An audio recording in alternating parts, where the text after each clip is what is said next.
Aqueles que nela buscarem entretenimento encontrarão, ainda que amargo. Os que procurarem a oposição entre o mundo natural e mundo cultural acharão. Quem desejar descobrir as dificuldades de comunicação entre seres humanos, descobrirá.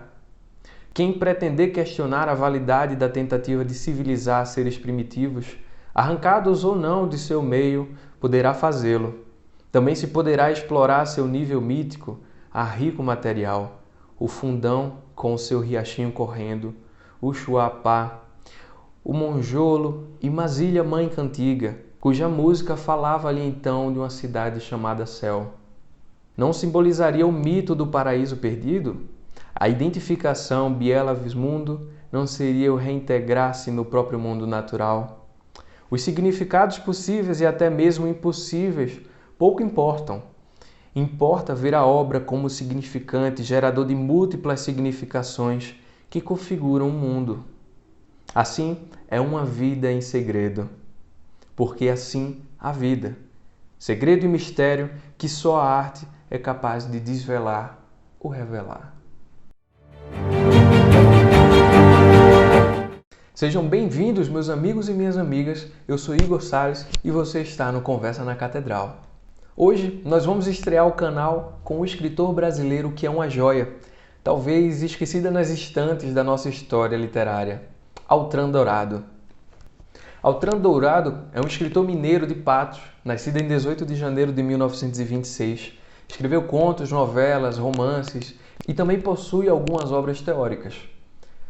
Nessa edição que tenho em mãos, foi dito pela prefaciadora do livro, Diva Vasconcelos da Rocha, abre aspas, Altran Dourado é, cremos, o rumo mais promissor da ficção brasileira. Acrescenta que há em Altran, em Dalton Trevisan e em João Guimarães Rosa, que considerar um gênio à parte toda uma perspectiva de uma cultura que ainda se sedimenta com destino a uma tradição. Eles são ou serão os grandes marcos de uma tradição brasileira que se projeta. Isso foi dito em 1978 e creio que ela está correta na afirmação. Altran Dourado é sim um dos nossos maiores escritores. E hoje nós conversaremos sobre essa belezura que está aqui em minhas mãos. Uma Vida em Segredo.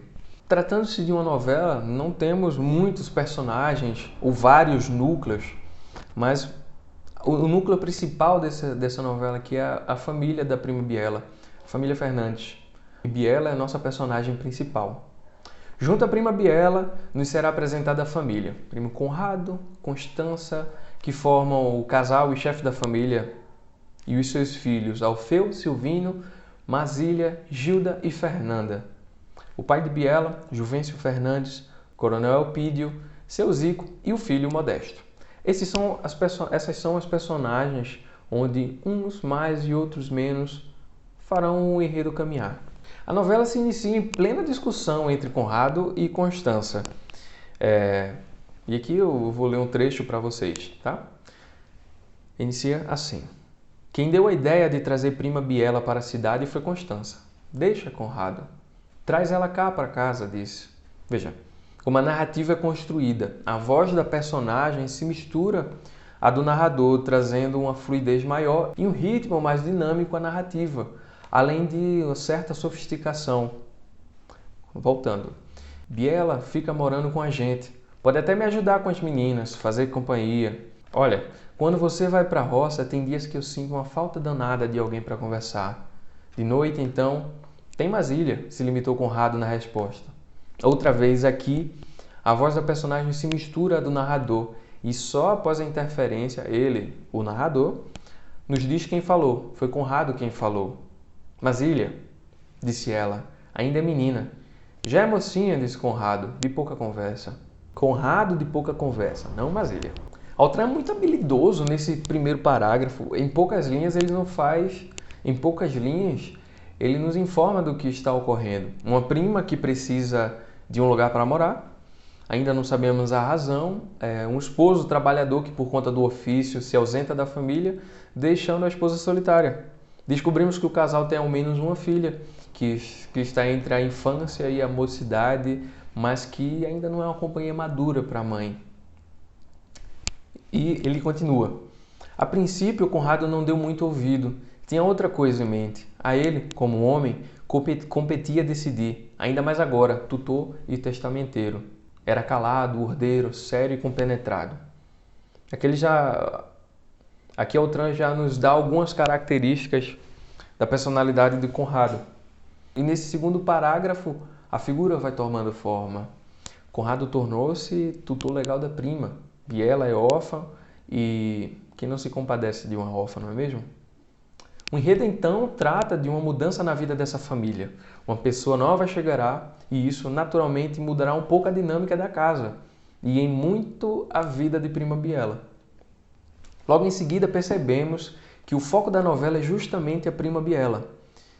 E, através dos seus olhos, vemos a dificuldade que passará para se adaptar à nova vida. Temos, então, um assunto que não é novo. A menina que sai do interior, da fazenda Fundão, neste caso, e vai para a cidade grande e tenta entender e se adaptar a essa nova dinâmica, completamente diferente do que ela estava acostumada na roça.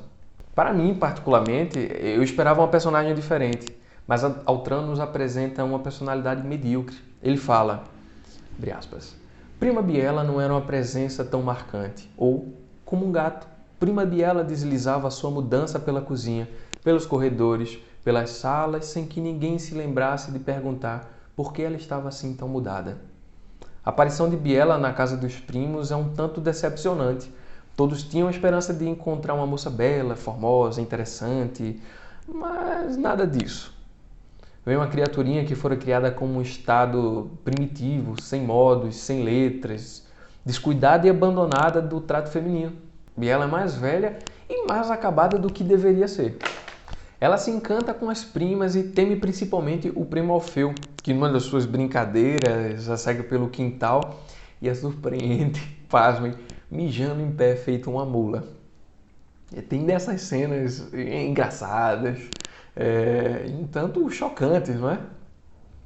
Mas além disso, vemos que prima Biela possui seus sonhos e suas lembranças doces, da mãe que falecera quando ela ainda era muito jovem. Ela tem uma lembrança bela e até comovente. Leio mais uma vez. Nos ares de pureza em que a cantiga o envolvia, foi se perdendo em cismas.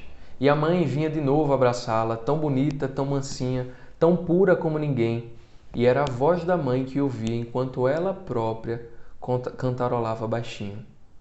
Em pouco não podia mais distinguir se sonhava ou se era doce lembrança da mãe a embalar o pensamento. E aqui nessa novela a gente vê todo o processo de interação de Biela naquele meio, naquele novo ambiente que ela acabara de descobrir.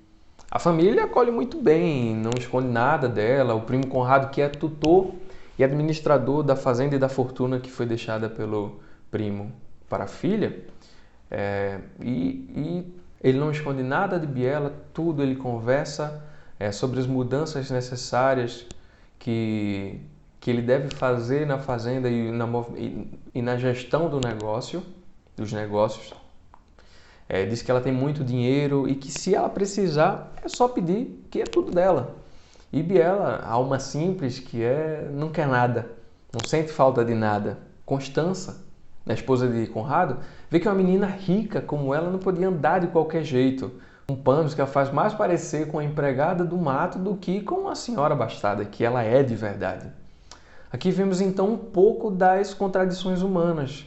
Prima Constança é uma mulher de bom coração, mas é vaidosa, então ela ajuda a prima Biela a se vestir melhor, como bem deveria, tanto porque ela deve por ser uma pessoa de posse, e manter as aparências, mas também por ser uma mulher que é referência na cidade. Uma mulher polida, bem vestida, bela, e o que diriam de Constança se ela andasse com a prima Biela em trapos? Biela acaba não se adaptando às novas roupas e é motivo de piada dentro da família, além de acharem meio doidinha. Mas o tempo passa e ela acaba se integrando na família e na sociedade. Começa a fazer as suas próprias visitas sozinha, visitas amigas da prima Constança, faz as suas próprias visitas, apesar de não ter um bom tato, claro. Mas ela é tão boazinha que as mulheres não se incomodam saem durante a visita para resolver os afazeres domésticos e deixam Biela esperando na sala, até que elas lembram que estavam numa conversa com a prima, com Biela, e retornam para a sala e ela está ali caladinha, sentada na mesma cadeira, do mesmo jeitinho que estava quando elas a deixaram. Biela então tem um momento de inflexão.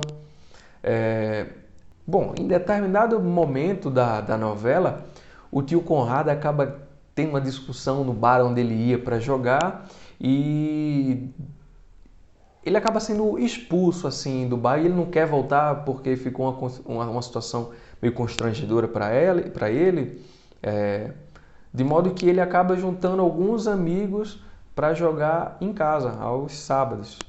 E um desses companheiros de jogo é Modesto, que é um nome bem sugestivo, na verdade. Vocês vão ver por quê. Então Biela tem esse momento de inflexão. Ela é uma moça e arruma entre os companheiros de jogo do tio um pretendente. Seu Zico, o pai de Modesto, vai conversar com o primo Conrado e propor o casamento. Biela não quer casar, acha que não deve casar, que não precisa dessas coisas, mas acaba cedendo por pressão da família e porque, bom, no entendimento de todos lá, não é bom uma mulher ficar sozinha. É mais uma mulher jovem, então ela precisaria casar e Biela acaba cedendo. Mas a gente vê que ela não cede meio que assim, a pressão, mas ela realmente tinha desejo por Modesto. Modesto era conhecido também por ser um tipo meio preguiçoso, valentão, e toda a fisionomia de um cara meio esquisito, assim, uma barba azulada, sobrancelhas de taturana. Mas o seu Zico promete a Conrado que durante o noivado ia dar um jeito no filho. O filho ia tomar um rumo e ia ser um bom pretendente para a prima. Alguns aspectos do noivado, eles são contados aqui na novela, não pelos olhos de Biela, mas pelos olhos das pessoas que estão ao redor, pelas primas no caso.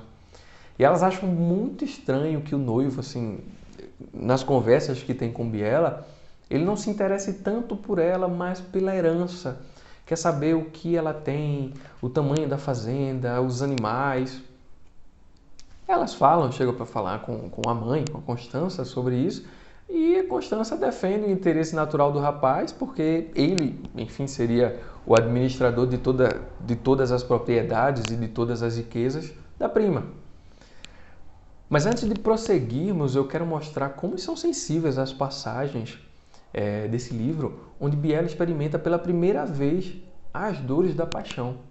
E Eltran escreve: na confusão em que se afundou, se voltava ora para a sala onde ouvia o barulho que faziam os homens que estavam jogando, o sorriso na cara, os olhos gordos estatelados, a pressão do joelho, ora para a fazenda do fundão, para as primeiras descobertas. Um cavalo se empinou nas patas traseiras, relinchou brilhante como uma corneta estridente tocada no alto do morro, que ecoasse por toda a terra. Ela tinha visto como é que um cavalo faz com os cascos, com a crina, com os dentes, quando está perto do seu contrário. Nada disso se comparava com o que agora sentia, nada disso se comparava com o homem e a mulher nas suas legaças, porque não sabia como os homens fazem. Ela era pequena diante de tamanha perplexidade. Seu Zico tem que corrigir o filho Modesto e dar-lhe um trabalho. Mandam trazer uma tropa em Lagoa da Prata e o filho nunca mais volta.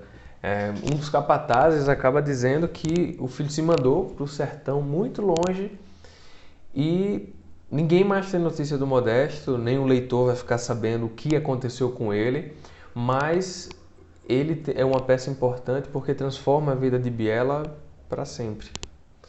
Biela muda muito depois disso, porque humilhada pelo abandono, afinal, mesmo sem grande intenção de casar, nenhuma mulher gosta de ser abandonada, né? Ainda mais a coisa do jeito que foi, toda a família na perspectiva do casamento, se preparando para fazer o casório. A cidade já sabia também, então foi uma tremenda de humilhação que fez com que Biela se retraísse muito a partir daquele momento. Prima Biela então começa a se transformar, na verdade ela retorna ao seu estado natural, ao seu estado pré-cidade, né? Antes da saída do fundão. E o autor ele mostra isso de forma muito sutil. Altran mostra isso de forma muito sutil na imagem de um cachorro. Prima Biela, um tempo se passa, nós não sabemos quanto tempo se passa, mas Biela já é envelhecida, já um pouco envelhecida, meio acabada, assim, sabe?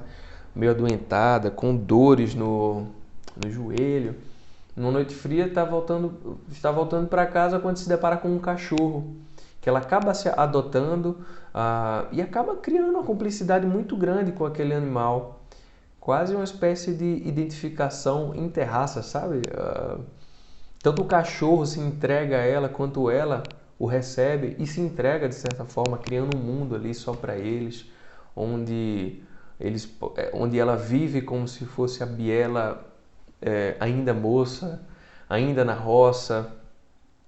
E essa identificação acaba levando ela de volta para o seu passado, para o seu instinto mais natural. Eu não quero contar aqui o desfecho de toda a novela, o final, porque eu gostaria muito que vocês lessem e me contassem o que vocês acharam do final, tá? Mas eu não vou contar, não vou dar spoiler aqui para não magoar o sentimento de ninguém, não tirar o sentimento de novidade de vocês. Numa narrativa em que vemos sempre o interior das personagens principal, da Biela mais especificamente, a gente pode sempre examinar as contradições humanas, os defeitos das personagens, até mesmo o que eles não percebem. O orgulho do primo Conrado e de Constança também, a grande e profunda inocência da prima Biela, que não se adaptando às mudanças da vida, se recolhe ao convívio das cozinhas, o convívio dos humildes, dos serviçais, dos empregados, e acaba ganhando os trocados também com isso. Ela constrói meio que uma vida paralela, uma vida que ela não deveria viver por ser uma mulher de posses. Mas Uma Vida em Segredo não poderia ter o seu título mais apropriado, porque apesar de Biela ser essa criatura um tanto confusa, um tanto pancada e doida por parte da família, encará-la dessa forma, por ela não se encaixar dentro da família, e não se encaixar e não refletir o que ela de fato é, uma fazendeira, uma herdeira, uma mulher de posse. Então tem sempre Biela acaba sendo uma vista por isso, sabe? É uma criatura muito simples, apesar de ter o que tem. E em determinado momento ela se torna uma espécie de móvel, uma espécie de fantasma dentro da casa, onde ninguém repara nela, não por maldade da família, mas por ela mesma se retirar do convívio. Deixa de jantar com as pessoas, muda o seu quarto para o quarto mais distante, depois um quarto mais isolado da casa, perto da cozinha, que não era um ambiente onde a família frequentava, mas era só ali um lugar de passagem. E Altran Dourado, ele mostra com muita simplicidade, com muita sensibilidade, essa vida interior, cheia de saudades e desconfiança, cheia de desejos e medos. Como todos nós, afinal de contas, nós somos humanos e nós podemos nos identificar com isso. Identificar também pessoas que fazem parte do nosso convívio, mas vivem muito na superfície, sabe? E creio que esse é o grande mérito dessa obra, prescrutar as entranhas da alma de uma criatura simples, com tantas outras que vemos em nosso caminho e que mal percebemos, que mal nos damos conta da sua presença. É um livro muito sensível e belo em várias passagens. Gente, eu quero que vocês entendam que nada do que eu disse aqui é mais importante do que a leitura do livro, tá? A experiência de ler um romance, ele é muito maior do que a explicação sobre ele. É um livro simples de ler, claro. Eu particularmente não vi nenhuma ambiguidade ou dificuldade maior para entender algumas passagens do livro. Algumas metáforas, aquela do cavalo e a do cachorro, do Vismundo, né? Eu espero que tenha ficado clara aqui. Eu não acho que vocês vão ter dificuldade na leitura depois dessa explicação. Acho que tirando essas duas passagens um pouco mais um pouco mais sombrias, digamos assim, o resto é muito tranquilo, tá? Vocês não vão ter dificuldade alguma. E uma coisa interessante também que até o momento, assim, até quase o final do livro, você não conhece Biela pelo nome de batismo dela, só no final. Algo como se Altran nos dissesse: bom leitor, caro leitor, agora que você participou da vida, dos sonhos e dos medos de Biela, você tem o direito de conhecê-la. E só ao final, não vou dizer aqui qual a situação, mas aí em determinada altura a gente conhece finalmente o nome de Biela, prima Biela, que se chama Gabriela da Conceição Fernandes. Mas o livro em si é uma aventura nova por dentro dos personagens e dos seus corações, principalmente da nossa querida Gabriela da Conceição. Eu quero muito que vocês leiam o livro, quero muito que leiam Altran Dourado, que é certamente um dos nossos grandes escritores. Pouco falado, na verdade, né? Um pouco desconhecido. Mas eu quero trazer depois aqui um vídeo sobre A Ópera dos Mortos, um outro romance do Altran que é espetacular. Ainda melhor do que esse. Bom, pessoal, o vídeo vai ficando por aqui. Muito obrigado por acompanhar até o final. Não se esqueçam, tá? Deixa um joinha, se inscreve no canal, comenta aqui, fala o que vocês acharam do vídeo, o que vocês acharam do livro para aqueles que leram e para aqueles que irão ler, o que vocês acharam dos comentários aqui. Eu espero que tenham gostado, eu espero que fiquem comigo nos próximos vídeos e é isso, pessoal. Até mais, nos vemos na próxima. Tchau, tchau.